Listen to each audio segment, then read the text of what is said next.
we are talking about over 1.5 to 2 trillion naira at the time. And what was the idea then? Was to use the money to procure farm tools like this, cultivate lands, hectares of it, thousands of it. And that would be like, they would do what they call the holders, something like a farm holders something group. So people grouped themselves all over Nigeria. In northern part of Nigeria, where the 80% of the money was directed, farmers were grouped across northern Nigeria, and the money was allocated to serve the purpose of providing good seedlings that will yield this and that, cultivating of the land. This, just said to them, they were to cultivate different kind of food, rice, millet, wheat, sorghum, and all that. Guess what? By the time they get to 2021 or so, or where was that time they did the rice pyramid in Abuja? By the time it was harvest time, a year after, half of those lands and farms were taken over by terrorists. Like more than half were taken over by terrorists. It was so bad that it was a complete loss. Investment. That base is part of the debt of Nigeria today. That Nigeria is, when they tell you about your debts today, that AFDB. But in order to cover up the failure, the Central Bank of Nigeria, that helped process all the loan, they had to put together a scam. I have never seen anything like that in my life. This APC, but they loaded, they said they were paddy rice, which is rice that they have just harvested. And they said all the trucks were coming from all over northern Nigeria. They were bringing bags of paddy rice to come and form a pyramid so that Bokwari and others could take a picture and say, oh, it was a success. Remember that now? That's exactly what they are doing right now, because you are ignoring the obvious, lying to the people because you want to, impress who? So it would have been a great idea, for example, if Tinubu dedicated just 1 year out of the last 2 years, I'm not even saying everything, like 1 year of his last 2 years, dedicated that into actually fighting the terrorists. You get what I mean? Like by now, they will probably have pushed them to the edge, to the border edge in the Sambisa forest. Enough that most of the communities in the central part of Nigeria, this middle belt, that the terrorists have wreaked havoc. They have killed thousands. Women, children, farmers. Farms have been, oh my God. So all these places would have been like a safe. And then you turn and you're like, you know what, now that we have pushed them, even if you have not really conquered or destroyed them, but at least you push them enough that they are the fringes.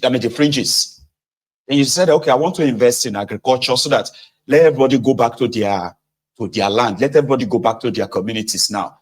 IDP camp number reduced that by more than 50%. More than 10 million Nigerians are living in IDP camps in Nigeria today, all over Nigeria. They were displaced. Like more than 80% of those people were displaced by Boko Haram, displaced by the Fulani terrorists. No joke. So imagine if you are able to push the terrorists back and these people are back to their communities. And then they receive the government support, not only to be resettled, at the same time to actually be fully resettled, like go back to your farms.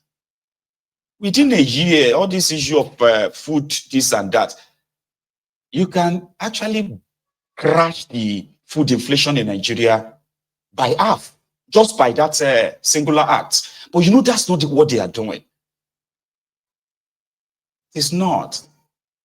So you're going to look back in a year or two and you'll be wondering, how come food never cheap? Where is that investment invested in tractors? Where is the, because It is just for show, and it is sad. Seriously, right? Okolu didn't just unveil tractors. He also unveiled Alex, his classmate, his schoolmate in Chicago. And he said, our university, our school will be so proud of us today. Because when you and I were students, we didn't know that we'll find ourselves here today. Alex is the one that has supplied the tractors. Just for clarity, it means Alex company got the contract and he supplied the tractor. He's into agribusiness. I've been agribusiness, they call them agribusiness. Ladies and gentlemen, Kolu. Program. We are very proud of what we are doing. We made a promise when we came in. We are fulfilling that promise.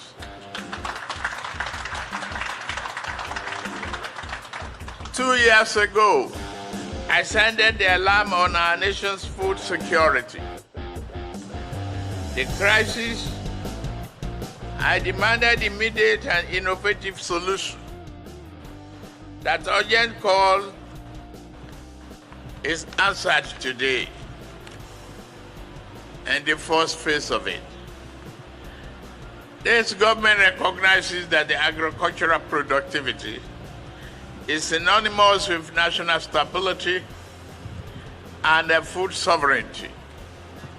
The ability to nourish our population form the bedrock of a prosperous nation.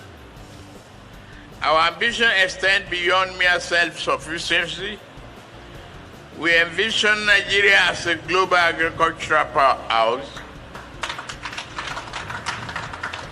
supplying quality produce to international markets while ensuring every citizen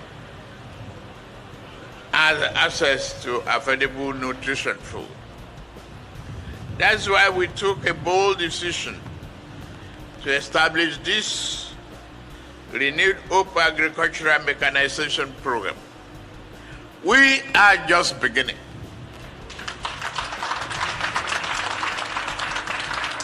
Under this initiative, in addition to whatever they have at the subnational level as governors, whatever you have procured, we're also going to do more. While we have here over 2,000 advanced tractors, 50 industrial-grade land preparation bulldozers, 12 fully equipped mobile workshops, 9,000 plus specialized farming implements.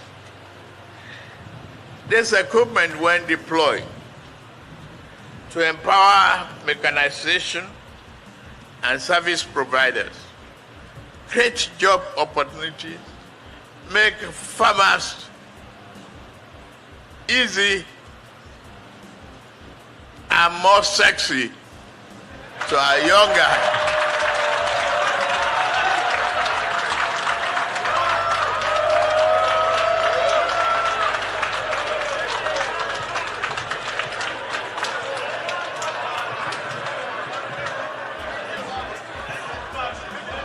You don't have to use 18th century method for a 21st century agricultural farming.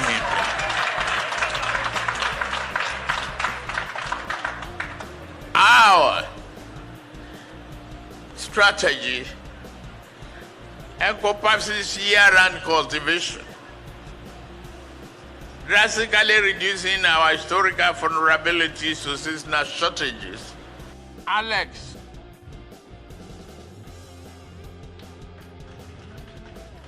to all of you,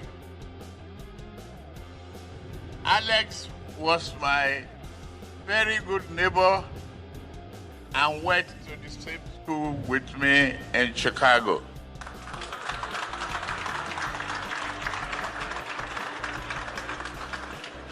Never did we dreamt that I would be in this position as the President of the Federal Republic of Nigeria, and Alex will be a successful businessman from Belarus to bring about a very successful collaboration and bilateral relationship that will promote economic prosperity and future of our two countries. Alex, thank you very much for everything.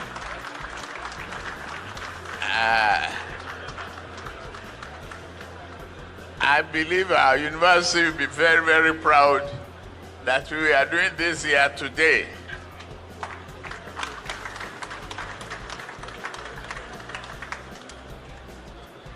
Nuisance leleyi. Nuisance leleyi. So Alex, 13 years old Alex, that was going to 14, was Tinubu's neighbor in 1975. Egbami now. People clapped.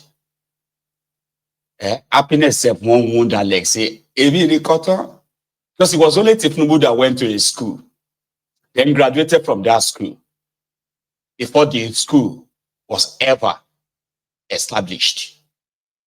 And this was the same guy. Initially, he said he went to Aroloya Primary School in Ibadan from 1971 to 1975. This was what Gani Faweyimi exposed. There was never any school called Aroloya Primary School. And they changed it to another name that I don't know right now. So when we checked, the school did not admit their first students until 1976. And they didn't graduate their first students until 1979, junior school. But Tinubu went to the school in 1971, graduated in 1975. And then he went to Chicago State University. Some of you may have forgotten. In 1999, Tinubu said he went to University of Chicago. That was the genesis of the Bobo Chicago. That some of the Runukus later said, oh, Tinubu, it was because he was living in Chicago. No. That was the genesis. University of Chicago. Those one now said, no, you didn't come to this place. So the same Tinubu now changed it in 2023. 24 years after, he now changed it to Chicago State University, where we now found other things sure you get. But how did Alex, who was just 13 years old and possibly was living with his parents in East Germany around that time? Because there's no record that Alex was even in America in 1975. But if Tinubu dropped it there, but this is 2025. Oh, here you get like 2025. Like, wow. So this is no longer where Koko knew where will be lying to people and they will be putting a jasa. And people won't be able to actually verify. This one, like, don't say it, everybody will begin to look for it. But it is Tinubu. You cannot shame the shameless. That's what they said. You can't shame the shameless. Unfortunately. So, here is what Tinubu commissioned today. The 2,000 tractors, 9,072 implements. Those are the hand tools, right? 500. Okay, I'm going to these people are so fraudulent, right? So they put out a list. In that list, right, it was 2,000 tractors. On that same list, they are now, instead of them breaking down the kind of tractors they got, they just put it as the whole list. It will now look like they got about 5,000 tractors, okay? So 2,000 tractors, which includes 580 horsepower tractor, two-wheel drive, 580 horsepower tractor, four-wheel drive, 519 horsepower, two-wheel drive again. That's like just say, okay, 90 horsepower. So 590 horsepower, four-wheel drive. So that's the 2000. They have 58 disc plows, 330 disc harrows, 174 disc ridgers, 294 tractor trailers, 84 seed drills, 64 800-liter boom sprayers, 10 combine harvesters, 2,533 sets of spare parts. I want to believe that this is not verifiable. But again, this is what all the stuff they got look like on camera. Do you want to count? Try. See, let's see if you can count 2,000 in 90 seconds.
Something that if Nigeria was a real country, right, that should be an easy thing for any states that want to go into agriculture should be able to do.